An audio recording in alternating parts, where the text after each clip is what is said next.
নমস্কার বন্ধুরা, আদি কথার ব্লগে আপনাদের অনেক অনেক স্বাগত।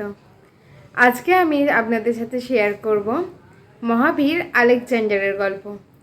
তো আলেকজান্ডার সেবারে খুবই অসুস্থ, প্রায় মৃত্যুশয্যায়। তো এরকম মৃত্যুশয্যায় থাকাকালীনই তিনি তার সেনাপতিদের ডাকলেন এবং তার মৃত্যুর আগে তার 3টে ইচ্ছার কথা সেনাপতিদের জানালেন। তো সেনাপতিরা জানতে চাইলেন তার 3টে ইচ্ছা কী। তখন আলেকজান্ডার তার 3টে ইচ্ছার কথা সেনাপতিদের বলল। আমার প্রথম ইচ্ছা হচ্ছে আমার যে কফিনটা সেটা কিন্তু আমার চিকিৎসকরাই, আমার মৃত্যুর পর আমার কফিনটা আমার চিকিৎসকরাই কিন্তু বহন করবে।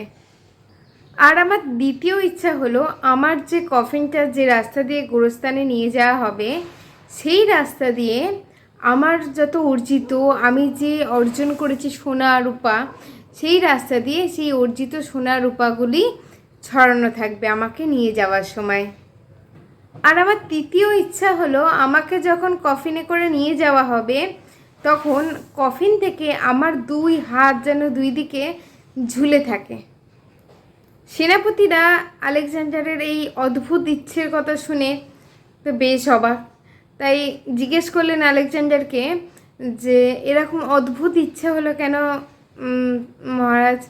তখন আলেকজান্ডার বললেন, আমি দুনিয়ার সামনে 3টি শিক্ষা রেখে যেতে চাই। আমার প্রথম ইচ্ছা আমার চিকিৎসকরা আমার দেহ বহন করে নিয়ে যাবে, আমার কফিন বহন করে নিয়ে যাবে। এই কারণ আমি সবাইকে জানাতে চাই যে চিকিৎসকরা কখনোই মানুষকে সারিয়ে তুলতে পারে না, তারা ক্ষমতাহীন এবং তারা মৃত্যুর থাবা থেকে রক্ষা করতে অক্ষম। আর আমার দ্বিতীয় ইচ্ছা যে আমার অর্জিত সোনা রূপা সব মেঝেতে ছড়ানো থাকবে, তার কারণ সোনাদানার একটা কণাও আমার সঙ্গে যাবে না।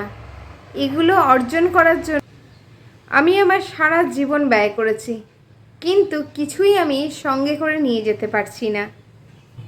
এইসবের পিছনে ছোটা শুধুই সময়ের অপচয়। আর আমার তৃতীয় ইচ্ছা যেটা আমার 2 হাত খালি কফিনের বাইরে ঝুলবে, এই কারণেই কেননা আমি মানুষকে দেখিয়ে দিতে চাই যে আমি যেমন খালি হাতে এসেছিলাম আমি খালি হাতেই পৃথিবী ছেড়ে চলে যাচ্ছি। তো আলেকজান্ডারের এই গল্পটা আজকে আমি তোমাদের সাথে শেয়ার করলাম। গল্পটা তোমাদের কেমন লাগলো অবশ্যই কিন্তু তোমরা কমেন্ট করে জানাবে। তোমাদের গল্পগুলো ভালো লাগলে আমি আরও অনেক অনেক নতুন নতুন গল্প আমি তোমাদের জন্য নিয়ে আসব। আর টুকটাক রেসপন্স করছো তোমরা, তোমাদের ভালো লাগছে গল্প, তার জন্য আমি ভীষণই আপ্লুত, ভীষণ খুশি আমি। তাই তোমাদের ভালো লাগলেই আমি আরও ভালো ভালো গল্প তোমাদের জন্য নিয়ে আসবো। আজকের ব্লগটা আমি এখানেই শেষ করছি। তোমরা সবাই ভালো থাকবে, সুস্থ থাকবে, সাবধানে থাকবে।